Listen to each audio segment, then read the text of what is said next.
Hi, my friends. It's your tour guide to the sci-fi horror side, me, Preston E. And we are going to celebrate the Halloween season with the creepiest, spooky-ookiest, mysterious, and most kookiest, most horrific Halloweeniest episodes of Mystery Science Theater 3000 to get you, yes you, ready for the haunting season. Let's do this! Oh! Up first, we have Season 6's Zombie Nightmares, smack dab in the middle of the flashy fashion of the big-haired 80s. A young baseball player named Tony is killed by a car full of teens after those same teens seek revenge on him for disrupting a robbery at a grocery store that they were involved in and saving a girl named Molly's life. Molly, who is actually a voodoo priestess, who Tony's mother gets help to seek revenge for her dead son. Tony, now as a resurrected zombie, kills two of his murderers at a gym and kills the other murderer by impaling him on a baseball bat when he sees him assaulting a waitress. Batter up! Speaking of bats, man, Adam West stars as a crooked police captain, Tom Churchman, who abducts Molly, demanding her to tell him of Tony's whereabouts. Tony, meanwhile, kills off the remaining murderers. We also learn that Churchman and his buddy, police officer Frank Sorrell, attacked Molly as teens and killed Tony's daddy. Holy plot twist, Batman! Up next is one of the longest titles in movie history, called The Incredibly Strange Creatures Who Stopped Living and Became Mixed Up Zombies. Okay, now that is impressive and long, but can you say this movie title? Night of the day of the dawn of the sun of the bride of the return of the revenge of the terror of the attack of the evil mutant hellbound flesh-eating crawling alien zombified subhumanoid living dead part 5.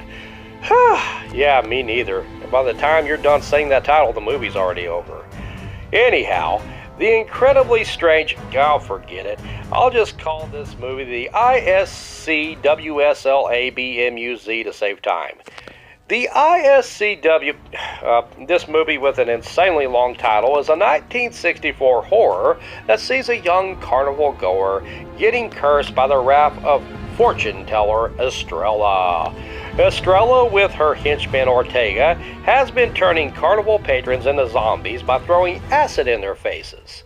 And I thought my local carnival with the rigged ring toss game was crooked. Anyway, Estrella eventually throws acid in Jerry's face after Jerry confronts her due to his lack of memory of what caused his friends to get killed or wounded, since Estrella's stripper sister hypnotized him to do so. Sheesh! And I thought the worst these girls would do would be strip you of your money. Estrella throws acid in Jerry's face, as I mentioned earlier, and tries to imprison Jerry, resulting in the zombie patrons to escape and kill Estrella, Ortega, her stripper sister, and a host of others. And then I can only assume the zombies go and start their own theme park in New Jersey that would result in several safety violations and lawsuits. Moving on, if creepy dolls like Chucky or Slappy is your thing, then you'll love to loathe Devil Doll. This movie, set smack dab in scenic psychedelic 60s, sees Brian Halliday star as the Great Varelli, a crooked magician who has a ventriloquist dummy named Hugo. Hugo is no ordinary dummy though.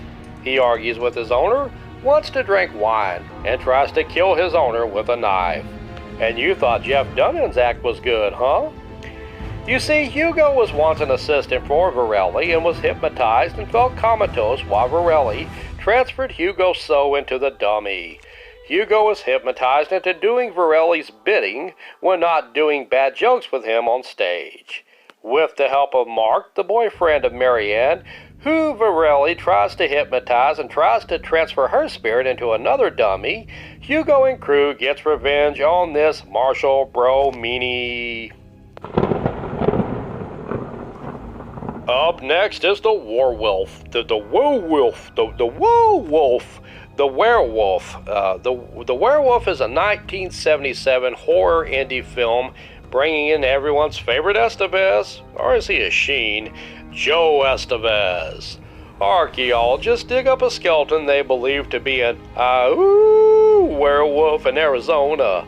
A fight ensues with surly foreman Uri, resulting in Tommy Jules Gesgerlace, I'm sorry if I'm butchering that name, I'm sure I am, getting scratched by the werewolf, the werewolf, the skeleton of the werewolf.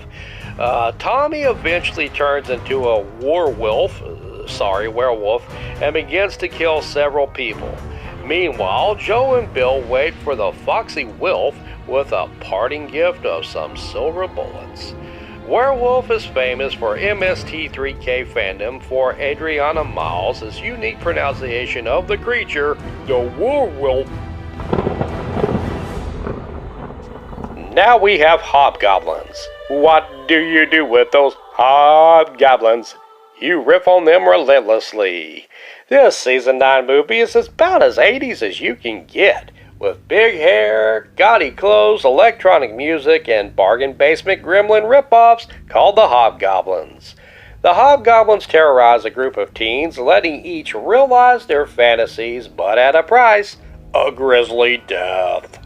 Luckily, our teen hero stereotypes ranging from straight man, goody two-shoes girlfriend, hormonally charged American hero soldier, his slutty girlfriend, and red shorts wearing nerd are able to save the day, along with an elderly security guard Leslie Nielsen lookalike who surely knows more about the Hobgoblins than meets the eye. He does. Just don't call him Shirley. Season 9 also brings us a touch of Satan, with a dash of demonic, a drizzle of deviousness, and just a hint of kerosene for extra flavoring. Jody is a young man who hits the road on the world's saddest road trip and sees him bantering with a Gomer Pyle gas station attendant about homicidal maniacs and how to pronounce such a word. Homicidal? Before he eats a sandwich by a pond where he meets with that 70s witch, Melissa. The teenage witch has no magic talking black cat, but she does have a chillingly creepy mom, an unbelievably sweaty dad who works as a walnut farmer, and a killer granny whose head resembles a Halloween pumpkin long since rotten away after Thanksgiving. The Screaming Skulls is an old black and white 1958 horror about newlyweds staying at a southern mansion where the hubby tries to drive his newlywed wife insane at the home, but it's a short drive no doubt as she is being tormented by skulls, peacocks, and a sweaty unkempt gardener named Mickey, who's not so fine it'll blow your mind, hey Mickey, but it's Jeannie's gaslighting husband Eric who is to be feared as he tries to murder his new wife and he possibly murdered his first wife as well. But all this horror pales in comparison to the horror that is the Gumby short that is shown before the movie called Robot Rumpus. The Soul Taker is up next, and if you couldn't get enough of Estevez and the Werewolf, he's back for a second helping as a creepy soul taker who hunts for people's souls, which oddly enough looks like glowing green ring-shaped party favors. Along with his big four-headed foreman and supervisor, Robert Zadar, Estevez stalks a group of teens who recently had a car accident for their souls. Like the Hobgoblins, this movie is definitely a product of the 80s with the music, hair, and fashions. And this episode is particularly special as former host Joe Hodson and former Mad TV Frank make special guest appearances. Also from Season 10 is The Track of the Moonbeast. A young man named Paul does some digging in the desert while Johnny Longbow, his former professor, and Johnny's anthropology students try to pull a prank on Paul by trying to scare him with a lot of yelling and a ceremonial mask. It's gonna take a lot more than that to scare Paul, though.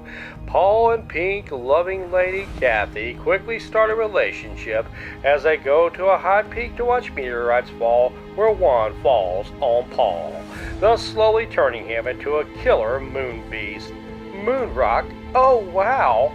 Paul isn't Paul anymore. He's Super Paul. But he tries to do himself in before any of his friends wind up on the all-you-can-eat midnight munchie buffet. He fails at killing himself off, but luckily Johnny Longbow is an expert at the bullseye with his longbow, and yes, ladies, I believe he's still single. And finally, rounding out this horrific list is Season 10's Merlin Shop of Mystic Wonders. This 90s movie sees a wraparound of Ernest Borgnine telling his scared-for-life, scarred-for-life grandson two bedtime stories of nasty-tempered critics, mean psychics, and a killer toy monkey who has an appetite for destruction. Merlin the Sorcerer and his pillow-with-features wife Sorella appear in both stories, bringing magic and mayhem to modern times, while Merlin deeply regrets not having shorts in the sunny hot weather, as all he packed were flowing robes. Well, that about does it for me. Have a happy and safe Halloween, and watch out for hobgoblins and werewolves while you enjoy the scares. And please like, subscribe, and share. I've been Preston E. Garrison, because someone's gotta be, and I'm out of here!